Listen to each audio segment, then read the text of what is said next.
ఈ video start చేయకముందే నేను ఖచ్చితంగా అడ్రస్ చేయాల్సిన 2 విషయాలున్నాయండి. ఒకటి, క్విజ్ మనం లాస్ట్ 2 వీడియోస్‌లో పెట్టుకున్నాం. కరెక్ట్ ఆన్సర్ చెప్పిన వాళ్ళకి గ్రూప్‌లో యాక్సెస్ ఇస్తామన్నాం కదా! ఇది 1 బై 1 అందరికీ మెసేజ్‌లు పంపిస్తున్నామండి. అలాగే నిన్న వీడియోలో కూడా 10 గ్రోత్ స్టాక్స్ గురించి మాట్లాడదామని చెప్పాం కదా! వాటి గురించి వాట్సాప్‌లో మెసేజ్ పెట్టిన వాళ్ళందరికీ ఆ గ్రోత్ స్టాక్స్ పంపిస్తామన్నాం కదా! అది కూడా ప్రాసెస్‌లో ఉన్నదండి. మీరు హాయ్ అని మెసేజ్ పెట్టి ఇక్కడ కనిపిస్తున్న వాట్సాప్ నంబర్‌కి జస్ట్ వెయిట్ చేయండి చాలు. మీ వాట్సాప్‌కి 10 గ్రోత్ స్టాక్స్ డీటెయిల్స్ అలా వస్తాయండి. మేము పంపిస్తున్నాం.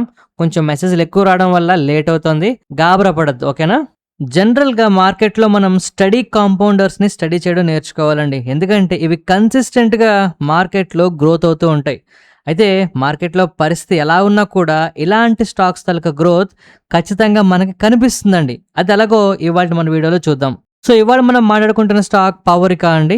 వీళ్ళు డీజిల్ జనరేటర్స్‌ని అయితే తయారు చేస్తారు. అయితే డీజిల్ జనరేటర్లకి మార్కెట్లో అంత డిమాండ్ ఉందా? అందుకే ఈ కంపెనీ స్టడీ కాంపౌండర్ అయిపోతుందంటే మనం చెప్పలేం కానీ ఖచ్చితంగా వీళ్ళు ఫ్యూచర్‌లో ఇంటిగ్రేటెడ్ పవర్ ఇన్ఫ్రాస్ట్రక్చర్ కంపెనీగా మారుతున్నారండి. అంటే విండ్ ఎనర్జీ వైపు, డేటా సెంటర్ల వైపు వెళ్తున్నారు వీళ్ళు. ఈ డీటెయిల్స్ చాలా ఫ్యాసినేటింగ్ గా కనిపిస్తున్నాయండి. ఒక్కసారి ఇది స్టడీ కాంపౌండర్ అవుతుంది అనడానికి ఎలాంటి విషయాలు ఉన్నాయో మనం మాట్లాడదాం. ఎందుకంటే స్టాక్ పేరు, స్టాక్ ప్రైస్ ఇవందరికీ కనిపిస్తాయండి. బట్ కంపెనీ ఒక స్టడీ కాంపౌండర్ అవ్వాలంటే ఎస్పెషల్లీ ఈ కంపెనీకి అలాంటి క్యారెక్టర్స్ ఏంటున్నాయో ఇవాళ వీడియోలో కంప్లీట్ గా చూద్దాం. సో ఫస్ట్ ఈ కంపెనీ గురించి ఇవాళ నేనెందుకు మాట్లాడుతున్నాను అంటే డేటా సెంటర్ తాలూకా బూమ్ ఒక మ్యాసివ్ టైల్ విండ్ కింద అయితే మనకు కనిపిస్తుందండి. ఎందుకంటే ప్రతి డేటా సెంటర్ కి ఒక రిలయబుల్ బ్యాకప్ అయితే మనకు కావాలి. మీరు చూస్తే ప్రతి షాపింగ్ మాల్ కిందన పెద్ద పెద్ద కంపెనీల దగ్గర జనరేటర్లు మనం చూస్తూనే ఉంటామండి. బ్లూ కలర్ లోనో గ్రీన్ కలర్ లోనో పెద్ద పెద్ద బాక్సులతో మనకి రన్ అవుతుంటాయి కరెంట్ పోగానే. ఆ బిజినెస్ లో వీళ్ళు ఆల్రెడీ ఉన్నారండి. కానీ ఇప్పుడు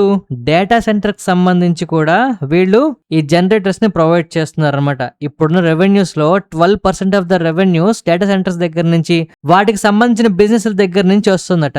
అండ్ ఫర్దర్ గా నెక్స్ట్ 9 to 12 months పాటు ఆర్డర్స్ కంటిన్యూస్ గా వచ్చేలాగా కంపెనీకి ఎంక్వైరీస్ వస్తూనే ఉన్నాయట. ఇప్పుడు మీరు గమనించండి, మన ఇండియాలో మోస్ట్ హ్యాపెనింగ్ బిజినెస్ అంటూ ఏమైనా ఉంది అంటే అది డేటా సెంటర్ బిజినెస్. సో ఇప్పుడు అదే సెగ్మెంట్ లో వీళ్ళు కూడా ఉన్నారనమాట. అయితే వీళ్ళకి ఈ ఆర్డర్లు వస్తాయా అంటే ఎంక్వైరీలు రావడం సహజమే కంపెనీ అయిన తర్వాత. బట్ వీళ్ళకి వస్తాయా అంటే ఇదే మెయిన్ ఇంపార్టెంట్ అండి. 40 సంవత్సరాల ఎక్స్పీరియన్స్ అయితే వీళ్ళకి ఉంది. కమిన్స్ ఇండియా వాళ్ళతో వీళ్ళకి రిలేషన్షిప్ అయితే ఉందండి. ఇది ఒక స్ట్రాంగ్ మోట్ కింద మనం కన్సిడర్ చేయొచ్చు. పవరికా వాళ్ళు కమిన్స్ తాలూకా పార్ట్నర్స్ గా 1984 నుంచి ఉన్నారు.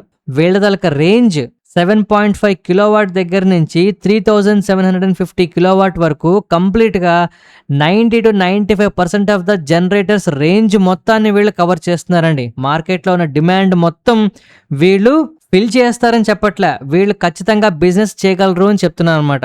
అంటే ఖచ్చితంగా వీళ్ళకి ఆర్డర్స్ రావడానికి అవకాశం చాలా ఎక్కువ ఉంటుంది అనమాట ఎగ్జిస్టింగ్ క్యాపబిలిటీని వీళ్ళు చూసి. And most importantly large Hyundai power generators ని కూడా వీళ్ళు జనరేట్ చేస్తున్నారండి, అప్ టు 10,000 కిలోవాట్ వరకు. అంటే ఇలాంటి ట్రస్ట్ అనేది ఒక రోజు 2 రోజుల్లో వచ్చేది అయితే కాదు.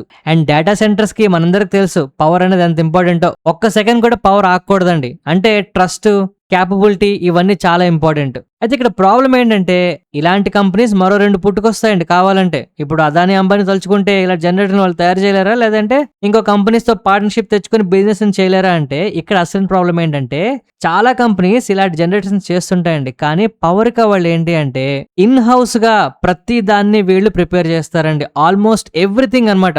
అంటే ఒక జనరేటర్ కావాల్సిన ఎక్కువ ఐటమ్స్ లో ఇంజిన్ లేదు అంటే ఆల్టర్నేటర్ అని 2 ఉంటాయండి. ఇవి కాకుండా మిగిలినవన్నీ కూడా ఇన్ హౌస్ ప్రొడక్షన్ చేస్తారు. అంటే దీనివల్ల ఏమవుతుంది, వీళ్ళ మార్జిన్స్ మిగిలిన వాళ్ళకన్నా ఎక్కువ ఉంటాయి. మిగిలిన వాళ్ళకన్నా తొందరగా డెలివరీ చేయగలుగుతారు. క్వాలిటీ కంట్రోల్ వీళ్ళ చేతుల్లో ఉంటుందండి. ఎగ్జిక్యూషన్ అనేది ఖచ్చితంగా వీళ్ళు తొందరగా చేయగలుగుతారు. ఇవన్నీ కూడా ఎస్పెషల్లీ డేటా సెంటర్ బిజినెస్ సంబంధించి వచ్చినప్పుడు వీళ్ళు తొందరగా రెస్పాండ్ అవ్వగలుగుతారు, తొందరగా ఆర్డర్స్ ఫిల్ చేయగలుగుతారు అనమాట.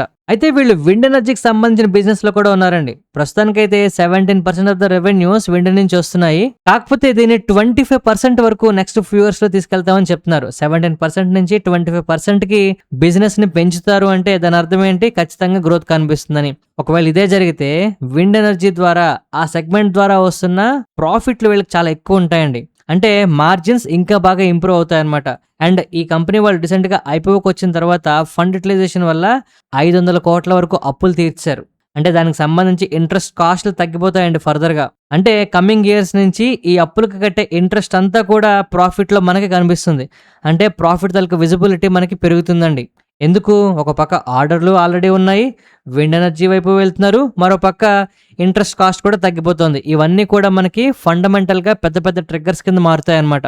సో ఒకేసారి ఇండస్ట్రీలో డేటా సెంటర్‌కి సంబంధించి డిమాండ్ రావడం, మ్యానుఫ్యాక్చరింగ్‌కి వీళ్ళు ఎక్స్‌పాన్షన్ చేయడం, ఇన్‌ఫ్రాస్ట్రక్చర్ ఆల్రెడీ ఇన్‌బిల్ట్‌గా ఉండడం, defence, wind power, EV charging backup, emission reform, real estate ఇలాగా చాలా చాలా సెగ్మెంట్స్‌లో వీళ్ళ తాలూకా ప్రొడక్ట్స్‌కి డిఫరెంట్ రేంజెస్‌లో వీళ్ళు సర్వీసెస్ గానీ, లేదు అంటే వీళ్ళ తాలూకా ప్రొడక్ట్‌లు గానీ మ్యాచ్ అవుతుండడం ఏంటంటే, వీళ్ళకి బిజినెస్ కన్సిస్టెంట్‌గా కాంపౌండ్ అవుతుంది అని చెప్పడానికి అవకాశం కనిపిస్తుందండి. జనరల్‌గా ఏదైనా ఒక కొత్త కంపెనీ మార్కెట్‌లోకొస్తే ఒక్కసారిగా బూమొచ్చి వెళ్ళిపోతారు. కానీ వీళ్ళు అలా కాదు. గడిచిన 40 సంవత్సరాలుగా కన్సిస్టెంట్‌గా బిజినెస్ చేసుకుంటూ వస్తున్నారండి.